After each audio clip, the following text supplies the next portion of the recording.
Hello and welcome to True Crime Rocket Science, the most authentic voice in true crime. Eliza Fletcher, has she been found? Does motive point to or away from money?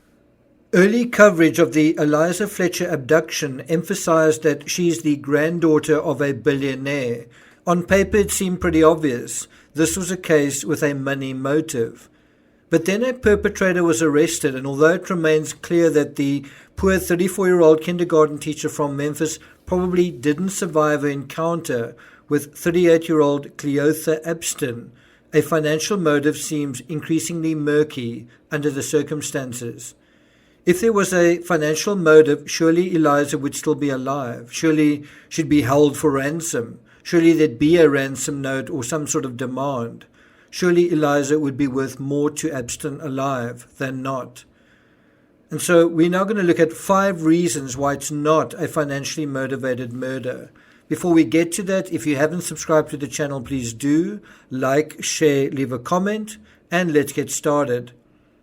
So in terms of these 5 reasons, number 1, speculation online quickly turned to Eliza's husband Richie as a potential accomplice or accessory. But to me, a major factor that I feel is exculpatory is that he called 911. Number 2, Epstein has a pattern of sexual deviancy well known in his neighborhood. Neighbors describe Epstein as a pervert and a sex pest, to such an extent that these words are already part of the media narrative, right? They're already informing the media narrative. That brings us to the 3rd point. Statistics indicate that the majority of abductions, 35%, are perpetrated for a sexual motive. Robbery comes second at 29%. Although this may seem neither here nor there, if robbery was a motive, then the only thing of value Eliza had with her was her phone, and yet this was found damaged still at the scene of the abduction. Number 4. The fact that this was an abduction by an older male on a younger, fit, athletic, blonde female also matches statistics for a sexual motive. Where there's a sexual desire, 95% of victims are female in terms of abductions. And that then brings us to the 5th point. For me, the biggest indicator for a sexual motive is where Eliza may possibly have been found, in a secluded woods-type location, which would have allowed him to indulge his criminal appetite in relative privacy, both in terms of sight and, importantly, sound. Now, at this point, we're not absolutely sure, it's not been confirmed that the person found was Eliza Fletcher. To be honest, I'm also not 100% sure, did they find whoever they found in a creek or near a creek?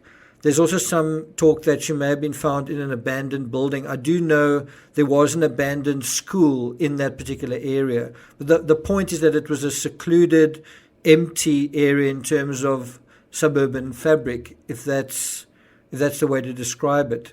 Now, an intertextual case study from the admittedly dated July 2006 Crime and Justice Bulletin matches the modus operandi here in broad strokes, but especially the strategy to drive to an uninhabited foresty type of location that could provide visual and sound cover.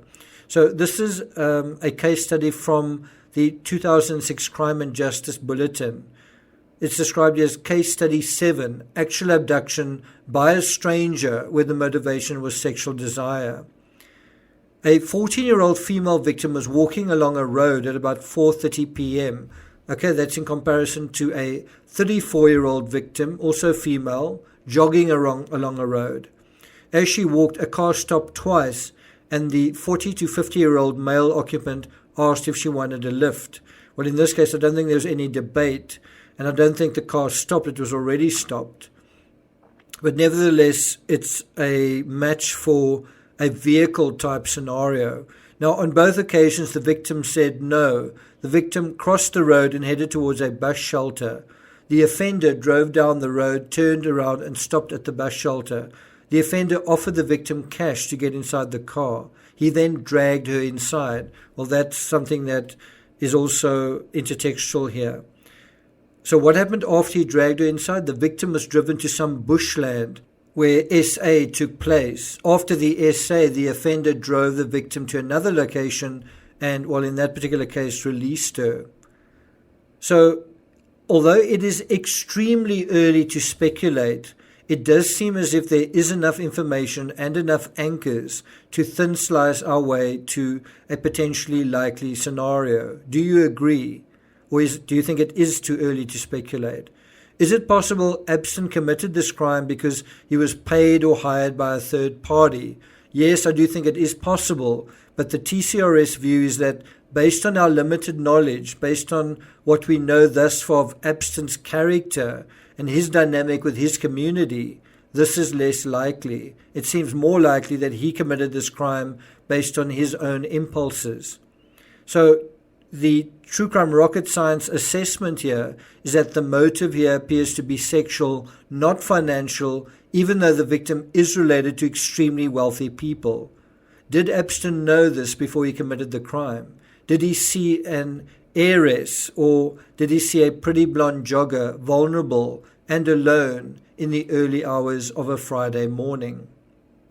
So in terms of the speculation that the human remains found in the secluded area near a creek, there was a massive police presence there earlier today, between 15 and 20 police cars, a mobile command center, a helicopter was also flying overhead.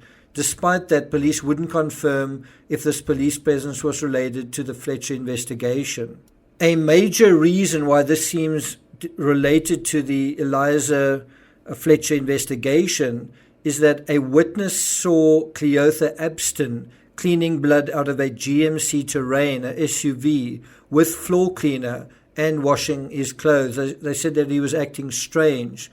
But this address, 1765 Orleans Street, where the witness saw the suspect, that's less than a mile away from this abandoned school, this area that has now been blocked off, right?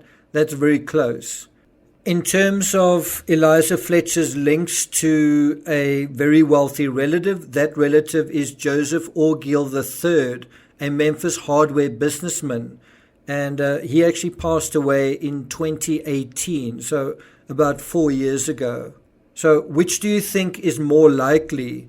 The financial aspect, and bear in mind this inheritance would probably have been concluded perhaps several years earlier, or a sexual motive? Which do you think is more likely in this case? Which seemed to be obvious right in the beginning, or what seems to be more likely now? Thank you for listening, and I'll see you guys next time.